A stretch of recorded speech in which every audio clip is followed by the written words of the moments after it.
Hey everyone, this is Pause or Repeat. Here we figure out whether a game is really worth your time and money. Today's game is Children of the Sun.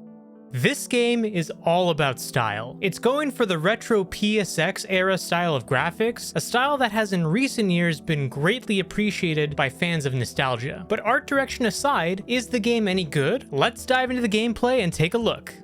The gameplay of Children of the Sun can be described as a tactical puzzle game. Your objective in each level is to plan out an assassination via sniper rifle. The catch is that you'll have to take out all the targets with only one bullet. How this is achieved is through utilizing the main character's supernatural abilities of telekinesis. Using these abilities, taking out a few targets per level with one bullet is very achievable. However, the game still won't make it easy, as each setup is a puzzle in itself, and you'll sometimes have to use the environment to your advantage, meaning that there are times it will be preferred to shoot an explosive barrel to take out your targets, or a bird in order to get a better angle, as just a couple of examples. But why are we assassinating these targets? The story holds the answers to that question.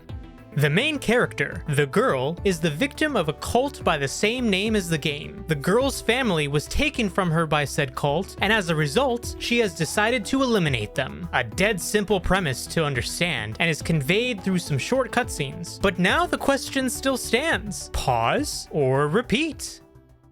What better way to present mind-blowing puzzles to the gamers rather than have them blow the minds of cultists with a bullet to the head? Oh, what amazing wordplay you got there, young William Shakespeare. Yeah, this game, it's super stylish. I love the art direction that they took with it.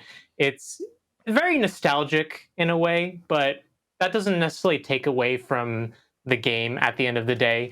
The one thing I will say is the game's art style being so dark, it sometimes makes it a little hard to actually see what you're doing. But I'm curious, what are your thoughts on this game, Chris? Yeah, I think the best way to describe playing Children of the Sun is like channeling your inner Yondu from Guardians of the Galaxy, except instead of using a whistling Yaka arrow, you're piercing a single bullet through the digital skulls. It's pretty fun. You know, you're going to have this sniper puzzle shooting game that resembles more of a stormtrooper instead of a sharpshooter. It doesn't quite hit the bullseye though. I don't know if it's a repeat because yeah, they have this the scoreboard system where you can kind of compare yourself to other gamers around the world, or if you like to compete with your friends to try to see like, hey, I one-upped you because I was able to take out these vicious human beings inside the video game. But I just don't know if it's enough to be a repeat, only for the matter that a lot of these like NPC enemies are still locked in the same position in these puzzles. So it's not, if they kind of like moved it around, then it would maybe be a bit more memorable. What do you think? Yeah, that's really what sets this game aside from a game like, we'll say, like one of the Hitman games, where it's kind of a similar thing. You're going in and assassinating targets.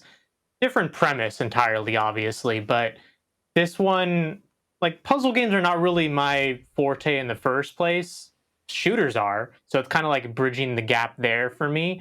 But I do agree that the replay value isn't going to necessarily be there for everybody. I could see myself maybe replaying a couple of levels where characters are moving around and things could dynamically change from run to run. Yeah. But when it comes to the majority of the levels, I think I'll pass on replaying them based on, like you were saying, the fact that they're really just in one spot and there's kind of like a justified way to do this that makes sense, and not really another way. I mean, you can kind of mess around, obviously, and do things differently every time, but there's going to be a most efficient way to do it. And unless you're that kind of person who's striving for time attacks or speed runs of games, if you're that kind of person, great. That's just not necessarily me for this game. Oh, I feel you, Henrik. But, watching enemies' heads explode in super slow motion feels eerily familiar to, like the likes of, Fallout's VAT system, because, nothing says, fun, meticulously like planning your next move while someone's head is slowly bursting like a ripe melon. That's never going to get old, right? But I'm always going to be the guy that's always going to bring up story and plot. And I got to say, with Children of the Sun, the plot is as thin as a pixel. Yeah. And the No, it gameplay, is. you know what I'm saying? And like the gameplay lasts as long as like the extended edition of Lord of the Rings, Return of the King, except like minus the epic battles, the dramatic So maybe dialogue, just one and of the the Oscar movies. worthy performances. Maybe Not just one of the even one of the movies. movies. Because, that's been kind of the thing that's been questioned about this game. Some people will be nice about it and say, yeah, the game's about 5 to 6 hours. I don't know about you, Henrik. It kind of felt like 3 hours. And that's why Yeah. it's just like, if it's a game that's so short and so fast like this, that's why I'm calling the verdict as a pause, because you really had a lot of opportunities to really make this a repeat. Like with one of the examples I was suggesting is go back, try to execute that same kind of puzzle level. But it would have been pretty nice if some of the NPC enemies were in different positions, so I can at least always feel like it's something different. It's like playing a crossword, the same one over Mhm. and over and over again. Or here's a great idea, kind of taking a little bit of inspiration from Hitman. Okay. So in Hitman, if you do Hitman Online matching, then you can go through a list and kind of do a mission based on what people have set up as a criteria for you. What if this game did a similar thing where it was like you have a certain criteria of objectives you have to do, like sub objectives within each level? Or if to take it even a step further, let the people who bought the game, which the game is only $15, so this would be even greater of a value, let them create a map with characters that they place in there themselves.